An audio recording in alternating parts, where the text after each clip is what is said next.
Stage पर खड़े तारिक खान जब गाने की पहली लाइन गाते हैं यादों की बारात कि पलक झपकते ही धर्मेंद्र गीत को रिकॉग्नाइज कर लेते हैं और समझ जाते हैं कि ये उनका छोटा भाई है,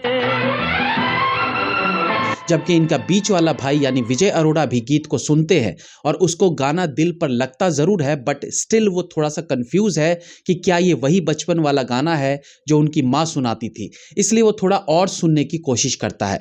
धर्मेंद्र एकदम से गीत इसलिए पहचान लेते हैं क्योंकि बचपन में जब उनकी माँ ये गीत अपने तीनों बेटों को सुनाती थी तो धर्मेंद्र उन तीनों में सबसे बड़े थे, इसलिए ये गीत उन्हें अच्छे से याद रही थी। छोटा वाला जो गीत सुनाता है उसे बचपन से गाने की प्रैक्टिस करवाई जाती थी, इसलिए उसे तो याद ही था, लेकिन बीच वाला भाई एक तो उस वक्त छोटा था जब माँ ये गीत सुनाती थी और दूसरा बचपन में बिछड़ने के बाद उसका इस गीत से कोई नाता भी नहीं रहा था, तो गाना उसे धुंधला धुंधला याद जरूर था, बट क्योंकि ये उनका फैमिली गीत था तो धीरे धीरे सुन के उसे याद आने लगता है। कुछ तो खास था इस गीत में और आज की चर्चा इसी पर रहेगी। वेलकम टू पलट तेरा ध्यान किधर है।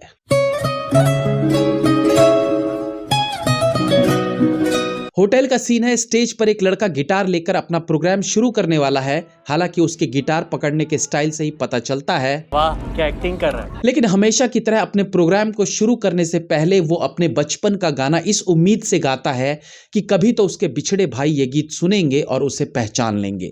इसी सोच के साथ वो एक बार फिर गाना शुरू करता है, यादों की बारात निकली है आज। लेकिन इससे पहले उस हॉल में आए बाकी कैरेक्टर्स को भी जान लेना चाहिए। इस होटल में धर्मेंद्र है और इसी होटल में विजय अरोड़ा भी है, जिनके सामने ये गाना शुरू होने वाला था और तीनों एक दूसरे से इससे पहले एक दो बार मिलने के बाद भी इस बात से अनजान हैं कि तीनों बचपन के बिछड़े भाई हैं। ये अपने देश में ना रिलेशन की जो अहमियत होती है उसे हमारे फिल्म मेकर्स अच्छे से भाप गए थे, तभी माँ बेटे, बाप बेटे, भाई बहन सबके रिलेशन को बेहतरीन तरीके से फिल्मों में बुनाया भी गया है। एनीवेज, उस फिल्म में आज वो दिन था जब इन भाइयों का आपस में मिलन होना था। ये केवल इस फिल्म का ही नहीं बल्कि लॉस्ट एंड फाउंड कंसेप्ट वाली फिल्मों का शायद सबसे बेस्ट सीन और गाना था। फिल्म के डायरेक्टर नासिर हुसैन ये बात जानते थे कि ये मोस्ट इंपॉर्टेंट सीन है और इसमें भर भर के इमोशंस दिखने चाहिए, जिसके लिए उन्होंने बेस्ट सिंगर्स किशोर कुमार और मोहम्मद रफ़ी का चयन किया। तो वहीं गाने को कंपोज करने की जिम्मेदारी भी उस वक्त के बेस्ट म्यूजिक डायरेक्टर को दिया, यानी आर.डी. बर्मन को। ये दृश्य ऐसा था जहां गीत के लिरिक्स का महत्व था, इसलिए लिरिसिस्ट भी ऐसा चाहिए था जो तीनों भाइयों के बिछड़ने के बाद मिलने वाले इस दृश्य को जस्टिफाई कर सके। And no doubt Majrooh Sultanpuri ने इसमें कोई कसर नहीं छोड़ी। खैर, ये तो वो सारे धुरंधर थे कि जिन्होंने ऑडियो को बेहतरीन बनाया, लेकिन ये गाना अपने वीडियो के कारण भी लोगों को पसंद आता है।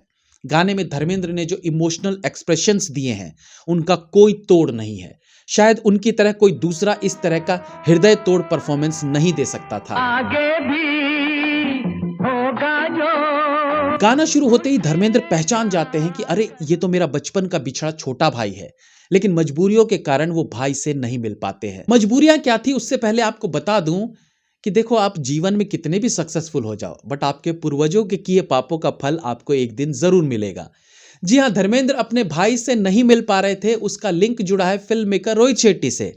आज रोहित शेट्टी एक सफल फिल्म निर्देशक है, लेकिन सालों पहले उनके पिता एमबी शेट्टी धर्मेंद्र के बगल में खड़े होकर धर्मेंद्र को वॉच कर रहे थे और उन्हीं के कारण बेचारे धर्मेंद्र अपने भाई को गले भी नहीं लगा पा रहे थे। रोहित भाई, आपके पिताजी को ऐसा नहीं करना चाहिए था, बताइए। भाई को भाई से नहीं मिलने दिया, सैड। अरे मजाक था भाई, बीच बीच में चलते रहना चाहिए। धर्मेंद्र के अनमोल फेस एक्सप्रेशंस इस गाने को सुनते हुए आपको रुला देंगे। पहले वो दृश्य जब वो बाहर दरवाजे की तरफ जाते हुए गाना सुनकर वापस पलटते हैं, 10 करोड़ रुपए वाले एक्सप्रेशन तो इस दृश्य में दिख जाते हैं। जिस तरह से हैप्पी और शॉक की मिक्स फील उनके चेहरे पर आती है वो बेहतरीन है। धर्मेंद्र को अपने भाई के बारे में पता लगने की इतनी खुशी होती है कि वो सीधे आगे बढ़ते हुए उससे मिलने चल पड़ते हैं, लेकिन तभी वो वहां खड़े रोहित के पापा को देखते हैं और रुक जाते हैं क्योंकि वो उन पर निगरानी कर रहे थे। अब देखिए, ये ऐसी सिचुएशन बन जाती है कि धर्मेंद्र कसमसाहट में आ जाते हैं। मजबूरी में जकड़े धर्मेंद्र अपने बचपन में बिछड़े भाई से भी नहीं मिल पा रहे हैं। बीच वाला भाई 80% समझ चुका है कि ये अपना बिछड़ा भाई है, लेकिन गीत को थोड़ा सुन के कंफर्म करना चाह रहा था। गीत के अंतरे की पहली लाइन को तारिक गाते हैं, बदले ना अपना ये आलम अब यहां तक तारिक को नहीं पता कि उसके इस गाने को सुनते ही उसके दो भाई उसे पहचान चुके हैं। तो अंतरे की पहली लाइन को जैसे ही वो दोबारा रिपीट करने जा रहे थे कि अचानक विजय अरोड़ा उस गीत को गाना शुरू कर देते हैं। बदले ना अपना ये। और ये लाइन गाते ही वहां पर कई चेहरों पर आश्चर्य के भाव उमड़ पड़ते हैं। पहला तारिक के चेहरे पर, क्योंकि विजय अरोड़ा के अंतरे को शुरू करते ही तारिक को समझ आ जाता है कि ये गीत अगर विजय गा रहा है तो इसका मतलब है कि ये मेरा भाई है। दूसरा शॉकिंग मोमेंट था अगेन धर्मेंद्र के लिए, जो अभी तक अपने एक भाई को मिलने की खुशी बर्दाश्त नहीं कर पा रहे थे कि वहीं दूसरे भाई के मिलने की खुशी और जाकर उनसे ना मिल पाने के गम के बीच वो पिस रहे थे।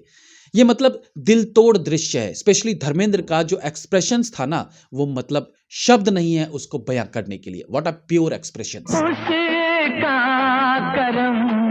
इन दृश्यों को देखकर लगता है जैसे धर्मेंद्र की एक्टिंग रेंज बहुत ज्यादा थी, जिन्हें शायद उस वक्त फिल्म मेकर्स बहुत अच्छे से भुना नहीं पाए, वरना वो और बहुत तरह के एक्टिंग स्किल्स दिखा सकते थे। बट सीरियसली इस गाने को धर्मेंद्र की एक्टिंग और इस सिचुएशन के लिए जरूर देखी जानी चाहिए।